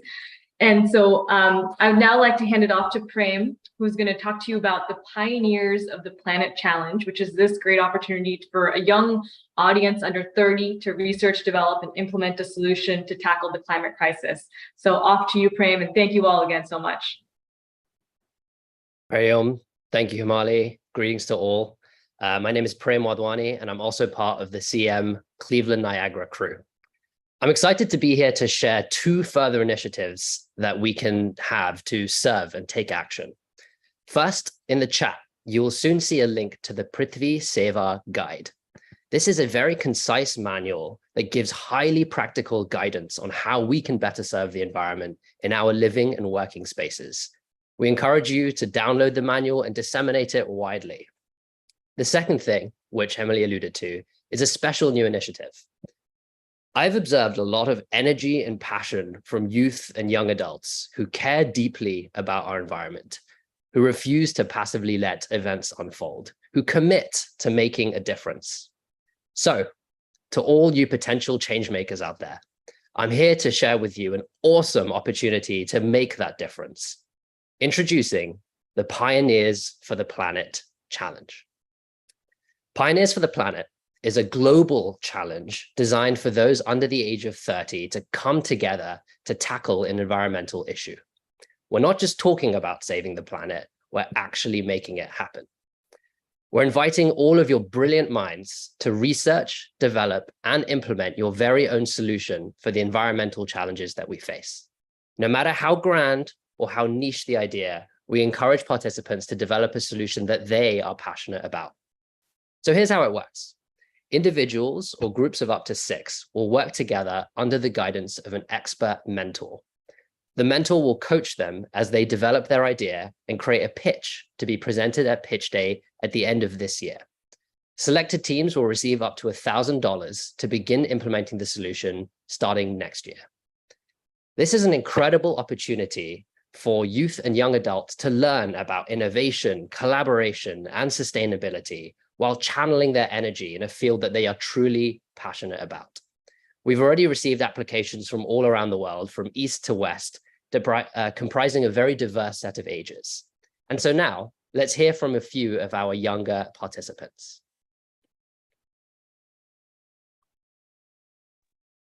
My team decided to apply because we wanted to help Mother Earth and learn a bunch of things on the way, like planning, budgeting, doing things on time, and working together. I hope you apply too. I am in 8th grade, and the best part about the Pioneers for Planet Challenge is that we get to do the things ourselves. We'll be the ones doing it and leading it, with support from mentors, of course. You could be one. You could form a team too.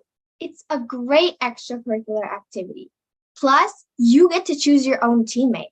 How cool is that? Hey, Prem Bhaiya, what are we going to do next? Thank you both for your lovely sharing. So we've all been sitting down and listening for some time now. So at this point, we would like to request our audience to participate. So at least for the next couple of minutes, please turn your camera on and come close to your screen so we can see you. Our inspiring youth are going to lead a beautiful song that's dedicated to our Mother Earth. So please join along with the words and the actions. Take it away, team. One blue sky above us. One blue sky above us. One ocean lapping all our shores. One ocean lapping all our shores. One earth so green and round. One earth so green and round. Who could ask for more? Who could ask for more? And because I love you, and because I love you, I'll give it one more try. give it one more try. To show my rainbow rays, to show my rainbow rays. It's too soon to die. It's too soon to die. Tell all the little children. Tell all the little children. Tell all the mothers and fathers too. Mothers and fathers too. Now's our chance to learn to share. Now's our chance to learn to share. What's been given to me and you. What's been given to me and you. I hope you apply to the Pioneers for a Planet Challenge today. Thank you to our young environmental champions. If you know anyone under the age of 30 who may be interested in joining this challenge, please encourage them to enroll in this unique opportunity to serve, learn, and grow. The deadline to submit an application is on August the 15th, so pretty much 1 month from now. The link is shared in the chat. Please take a moment to bookmark this link and consider who you would share it with. The time to act is now. The environment needs us. So let's empower our youth to be pioneers for the planet. Thank you for your time. Hari Om. Back to Sheetal. Thank you, Prem and team, for that inspiring presentation. Now I would like to welcome back Shefali for her final piece. Once she completes, we will be welcoming Vivek back for closing, and then we will be playing the second half of Shankar Mahadevan's interview. So please do stay back for that. The dance that Shefali will be performing blends the grace of Indian classical dance with the vibrant spirit of Gujarati folk dance. It is a celebration of the universal mother known as Devi. Let us all put our hands together for Shefali.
ऊंची है शान मैया तेरी, चरणों में झुके बादल भी तेरे, पर्वत पे लगे शैया तेरी। हे काल रात्रि है कल्याणी, तेरा जोड़ धरा पर कोई नहीं, मेरी माँ के बराबर कोई नहीं, मेरी माँ के बराबर कोई नहीं। तेरी ममता से जो गहरा हो ऐसा तो सागर कोई नहीं, मेरी माँ के बराबर कोई नहीं, मेरी माँ के बराबर कोई नहीं, मेरी माँ के बराबर कोई नहीं।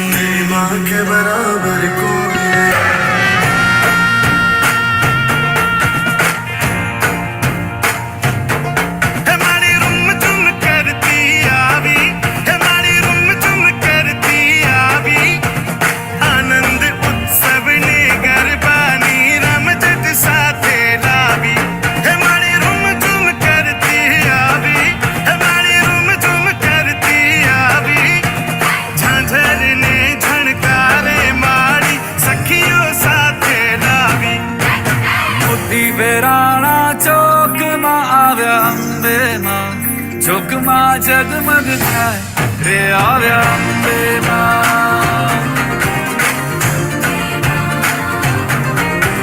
मोती बेराणा चौक मां आव्या अंबे मां, चौक मां जगमग थाय रे आव्या अंबे मां। पेरी चुंदड़ी लाल लाल रे आव्या अंबे मां, चौक मां जगमग थाय रे आव्या अंबे मां। अक्षत फूल रे बधावो रे आव्या अंबे मां, चौक मां जगमग थाय हे मारी अंबे मां, हे मारी अंबे मां, हे मारी अंबे मां, हे मारी अंबे मां।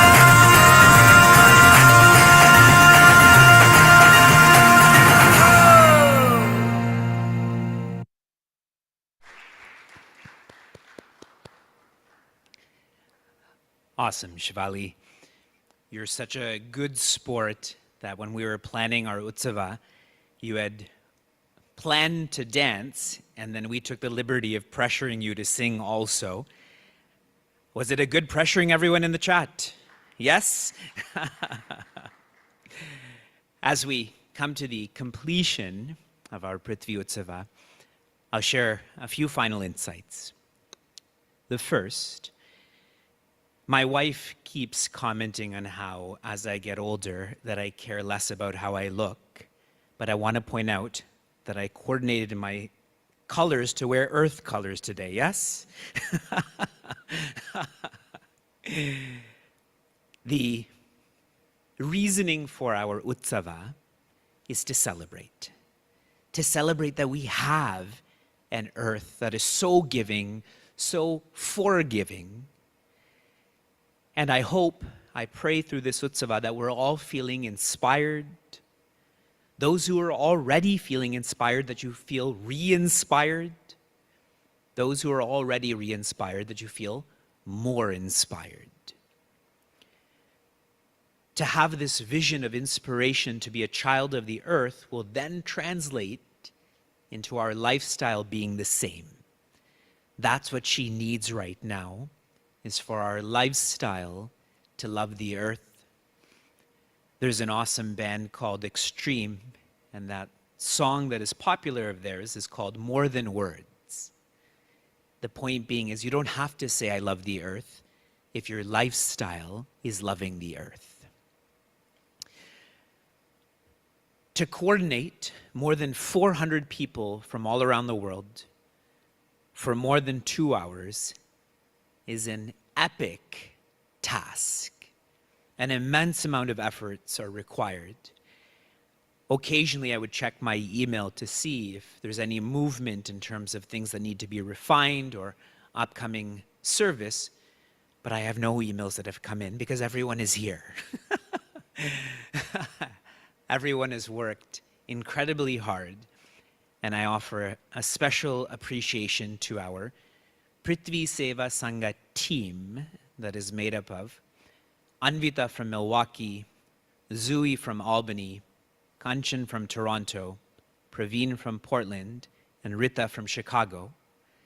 They are our team who has inspired, re-inspired, more inspired hundreds to form more teams towards the earth. We call ourselves the Prthvi Mitras, the friends of our earth. My personal gratitude again to all of you for being you, for being sensitive to how much our earth gives and forgives, for us to reciprocate the same. To all of our Acharyas, to all of our artists, to all of our activists, your dedication to the earth inspires us, re-inspires us, more inspires us. My gratitude to our teams. There's multiple teams in multiple ways that have engaged to make this Prthvi Utsava possible. I pray to Prithvi Mata, our Universal Mother, to grace us with the virtue of giving and forgiving.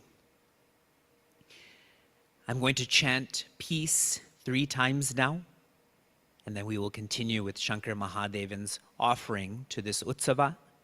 And as soon as this offering is completed, there's so many of you, and I feel like you're sharing a lot in the chat. If you feel like sharing verbally, we can do so in an informal way.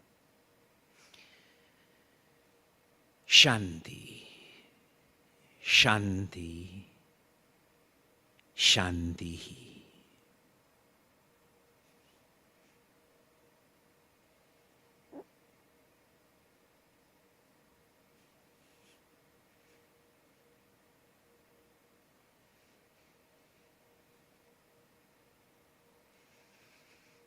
And here is where our team will press play. We have in the Chinmaya Mission community and beyond so many Carnatic music followers and lovers that would love to hear a classical piece from you. Is there one that you can sing for us? You know, before I sing anything for you, I'd like to talk about my association with Chinmaya Mission. My introduction to music was through Chinmaya Mission. I used to stay in a small suburb called Chembur, where Mani Auntie, she used to conduct these beautiful Chinmaya Mission bhajan classes, which me and my brother we used to attend every week. And those bhajans I still sing, I sing that even now, because that has left a very deep impact. Even a small child starts dancing when you sing खाते भी राम कहो पीते भी राम कहो सोते भी राम कहो Ram Ram Ram Ram Ram Ram Ram Ram Ram Ram Ram Ram Ram Ram. So these were all small bhajans which I learned when I was a child, but I still sing it, and it has had a deep impact on me. And I know that Chinmaya Mission is a very important organization that does tremendous work throughout the world, and I'm so blessed to be connected with it. And this is for all those Carnatic music lovers who are part of Chinmaya Mission. Karunai Devame Karpagame Karnavendu Mundan Purpadame Karunai Devame Karpagame Karpagame.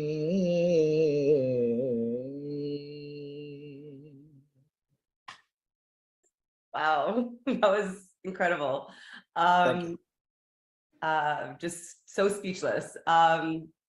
So with your journey with yourself, Shaan and Loy, can you look back and say that there's been a song that has been particularly meaningful and significant for the three of you in your musical career? See, we've been composing for 28 years almost, and a person's, when you look at a person's position in life, as far as career goes, it can be measured only when you look back and look at your path that you've followed, and you see your milestones, small milestones. What have you done? What is your body of work? A person's body of work is what defines that person's career. And when we look back at Shankar and Loy, we feel happy because, hey, we have created some pieces of music that we know for a fact that is going to stay for a very, very long time. And when I say a very long time, it's going to be for a very, very long time. And this song that I'm going to sing for you is one of those songs which is such a simple song, but it touches every single person because it is applicable to every single human being. And it is sung by my dear brother, Sonu Nigam. I know he's also deeply connected to all of you all. And he's also a spiritual person. So he sang it so beautifully. I'll just try to sing the one which we composed. हर घड़ी बदल रही है रूप जिंदगी, छाँव है कभी कभी है धूप जिंदगी, हर पल यहाँ जी भर जियो, जो है समा कल हो न हो.